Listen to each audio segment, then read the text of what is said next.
তাসলিমা নাসরিন বই লেখছে, বইয়ের নাম দিছে যাব না কেন যাব। বইয়ের নাম কি? যাব না কেন যাব, আকাম করব না কেন করব। বইয়ের মধ্যে বয়ান দিছে, বয়ান আমি তাসলিমার পেট আমার অংশ, আমার শরীরের অংশ, আমার পেট আমার স্বাধীনতায় চলবে, আমার পেটে বাচ্চা আমি নিব, একজন পুরুষ একচেটিয়া বাচ্চা দিবে, এর নাম জুলুম, আল্লাহ জালেম। তাহলে আমার পেট আমার স্বাধীনতায় চলবে, আমি যেখান থেকে মনে চায় সেখান থেকে পেটে বাচ্চা নিব। ওলামায়ে কেরাম মাথা উঁচু করে আন্দোলনে নামলেন, এই বেশ্যা তাসলিমা যেখান থেকে মনে চায় সেখান থেকে পেটে বাচ্চা আনবো, দেশে কুকুর নিরা নেয়, মানুষ নিতে পারে না। যেখান থেকে মনে চায় সেখান থেকে পেটে বাচ্চা নেয় কারা? কুকুর নি। তুই কি কুকুর নি? তো দেশা আজীবন বোরকার বিরুদ্ধে বলল। আমাকে বরিশালে একটা কথা বলে, যে যাকে নিন্দে সে তাকে ভিন্দে। কপাল এমন আগুন লাগছে, তাসলিমা বোরকার বিরুদ্ধে বলিয়া শেষে বোরকা ভরিয়াই ফালাইছে। ভাইরা আমার, ও জাহান্নামী নারী মাথার ওড়নার এক অংশ খুইলা মুজার সাথে গিরা লাগায় পানি উঠাইয়া কুকুরের পান করায় দিছে। মায়ার নবী কয়, সাহাবায়ে কেরাম শুনো, ওই নারীটা যখন কুকুরের পান করায় দিল পানি, একটা গাইবি আওয়াজ, কে যেন গাইবি আওয়াজ দিয়া বলে, জীবনে যত গুনাহ করছো কুকুরের পানি পান করাবার কারণে তোর সব গুনাহগুলো মাফ হয়ে গেছে। এরে আল্লাহর বান্দা, সামান্য একটু কুকুরকে পানি পান করার কারণে, এটা তো নফল ফরজ কোনো আমল না, কিন্তু ইখলাস ছিল, আল্লাহর জন্যই করেছে, মায়া লাগে কাউকে দেখানোর জন্য করেনি। আমার মাওলার কাছে পছন্দ হয়ে গেছে, আমার মাওলা ওই জাহান্নামী নারীটারে মাফ করে দিছে। আবার একজন জান্নাতি নারী, আমলওয়ালা নারী, ভালো ভালো আমল করছে, কিন্তু জীবনের শেষ বেলা একটা বিড়ালের ঘরের মধ্যে বাইদা ফলাইছে, খাঁচায় আটকায় দিছে। বিড়ালের নিজেও খানা দেয় না, অন্যের ঘরে গিয়া খাবে সেই সুযোগটাও দেয় না। এইবার এই বিড়াল না খাইয়া ধুকে ধুকে খাঁচায় মরে গেছে।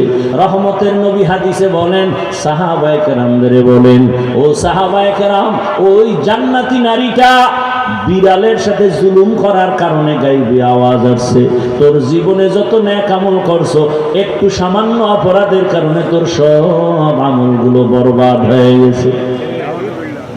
রসুলের হাদিস, একটা বিড়ালের সাথে এতটুকু অন্যায় করলে, জুলুম করলে যদি এমন হয়, যারা মানুষ হইয়া মানুষের উপরে জুলুম করো রে বাবা, এখনো কি আল্লাহর ভয় নাই? আমার মাওলার আদালতে কি জবাব দিবা? এখনো সময় আছে, তওবা করে নাও। ও কুড়িগ্রামের মুসলমান বাবারা, এখনো কি হুঁশ ফিরিবে না? কয়দিন দুনিয়াতে বাঁচবা? ও যুবক বাবা, এতক্ষণ যে চিল্লাইয়া চিল্লাইয়া বয়ান করছি, একবারও কিন্তু বলি নাই চরমনাই না গেলে তুমি জাহান্নামী, একবারও বলি নাই পাস করলি না দিলে জাহান্নামী, একবারও বলি নাই তুমি মাদ্রাসায় পড়ো না পড়লে, কওমি মাদ্রাসায় না পড়লে জাহান্নামী, তাবলিগে না গেলে জাহান্নামী। ওরে আমি তাবলিগের মানুষ, আমি পীর সাহেবদের মুরিদ, আমি কওমি মাদ্রাসার সন্তান, কিন্তু আমি তোমাদেরকে ভিন্ন পরামর্শ দেই বাবা। স্কুলে পড়ো, কলেজে পড়ো, দোয়া করে গেলাম কলিজা দিয়া, ডাক্তার হও, ইঞ্জিনিয়ার হও, প্রফেসর হও, এসপি হও, ডিসি হও, ওসি হও, এমপি হও, মন্ত্রী হও, চেয়ারম্যান মেম্বার হও, ব্যবসায়ী হও, চাকরিজীবী হও, তবে একটা দাবি বাবা, বেয়াদব হইও না। বলবা হাফিজ ভাই ডাক্তার হব, বেয়াদব হব না, তার ব্যাখ্যা, 3 জায়গায় বেয়াদবি করবা না। মা বাবার সাথে বেয়াদবি করবা না, মরার আগে জীবন ধ্বংস হয়ে যাবে। 2 নম্বরে শিক্ষকের সাথে বেয়াদবি করবা না, লেখাপড়ার জিন্দেগি তোমার বরবাদ হয়ে যাবে। 3 নাম্বার, আলেম ওলামার সাথে বেয়াদবি করবা না, জীবন তোমার মরার আগে ধ্বংস হয়ে যাবে। তুমি ওলামায়ে কেরামের পরামর্শ নিয়া, মা বাবার দোয়া নিয়া, এরপরে শিক্ষকের দোয়া নিয়া তুমি ডাক্তার হও, খোদার কসম তোমার সম্মান থাকবে পুরো দেশব্যাপী সবার উপরে। সম্মান কে দেয়? আচ্ছা, বাংলাদেশে এমন কোনো ভালো ডাক্তার নাই পুরো বাংলাদেশে চিনে? নাই? খোঁজ নিয়ে দেখো, ওই ডাক্তার কিন্তু 5 ওয়াক্ত নামাজ পড়ে, ওই ডাক্তার আলেম ওলামার পরামর্শ নিয়ে চলে, এবং মা বাবার দোয়ায় সম্মান বেড়ে গেছে। ও আল্লাহর বান্দারা, ডিসি হও, এসপি হও, বেয়াদব হইও না, মা বাবার বরদোয়া নিও না, কপাল পুড়ে যাবে। শিক্ষকের বরদোয়া নিও না, কপাল পুড়ে যাবে। ওলামায়ে কেরামের বরদোয়া নিও না, কপাল পুড়ে যাবে। তাদের দোয়া নিয়ে যদি ইঞ্জিনিয়ার হও, এসপি হও, ডিসি হও, সম্মান সবার উপরে চলে যাবে। তোমার আচরণে কোনো দিন যেন আলেম কষ্ট না পায়, মা বাবা কষ্ট না পায়, শিক্ষকেরা কষ্ট না পায়। যদি এভাবে চলতে পারো, দেখবা তোমার সম্মান সবার উপরে। মরিয়া গেল সবাই কলিজা দিয়া দোয়া করবে। এইবার বাস্তবে একটু আমাকে জবাব দাও যুবক বাবারা, তোমার মতো জেনারেল লাইনের সন্তান, SP, DC, OC, doctor, professor, engineer, RAB, army, police, BDR, সত্য কথা বলো, 5 ওয়াক্ত নামাজি দাড়িওয়ালা আসেনি? তোমার কপালে না জানি কার বরদোয়া লাগছে, বলো তুমি পারো না কেন? কুড়িগ্রামের বাজারে ঘুরো, কত ব্যবসায়ী আজান হয়ে গেলে দোকান বন্ধ করে নামাজে যায়, বলো বাবা তুমি কেন নামাজ পড়ো না? তোমার মতো যুবক তাকায় দেখো, রাস্তায় গাড়ি চালায়, নামাজ ছাড়ে না, বলো তোমার কপাল কেন খারাপ, তুমি কেন পারো না? তোমার মতো যুবক র্যাব, আর্মি, পুলিশ, বিডিআরের চাকরি করে, নামাজ পড়ে, নদীর মধ্যে মাছ ধরে নামাজ পড়ে, বলো তুমি কেন পারো না? তোমার মতো যুবক কৃষি কাজ করে নামাজ পড়ে, শ্রমিকের কাজ করে নামাজ পড়ে, তুমি কেন পারো না রে বাবা? ও পর্দার আড়ালের আম্মা জানেরা, বোনেরা, এই এলাকায় আপনাদের মতো কত মা বেপর্দায় চলে না, নামাজ ছাড়ে না, স্বামীর মাল নষ্ট করে না, মোবাইলে সময় ব্যয় করে না।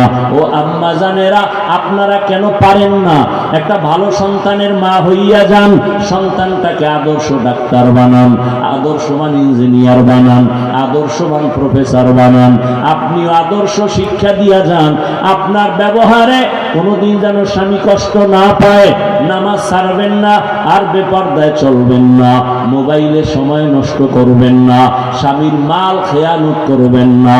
এরে আম্মা জান, আপনার সন্তানটা ভালো হলে আপনার সুনাম হবে, কবরে আপনি শান্তি পাবেন।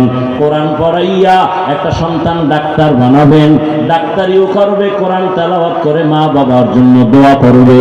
ও আম্মা জানেরা, এখনো কি তওবা করবেন না?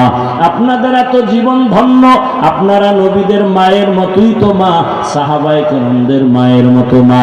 আপনারা তো খাদিজা রাদিয়াল্লাহু আনহার মতো নারী, ফাতেমা রাদিয়াল্লাহু আনহার মতোই নারী, আপনারা তো আয়েশা রাদিয়াল্লাহু আনহার মতোই নারী। এরে আম্মা জান, এই দুনিয়ায় বড় এক বেঈমান ছিল ফেরাউন। বলেন তার স্ত্রীর নাম কি? আপনারা সবাই জানেন, মা বোনেরাও জানেন। এই বড় বেঈমান ফেরাউনের স্ত্রী আসিয়া কত আল্লাহর ওলি ছিল।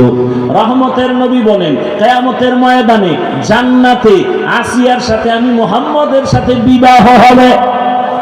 এত বড় বেঈমানের ঘরে থাকিয়া আসিয়া কেমনে আল্লাহকে রাজি করে চলল? আপনার স্বামী তো ফেরাউনের মতো খারাপ না।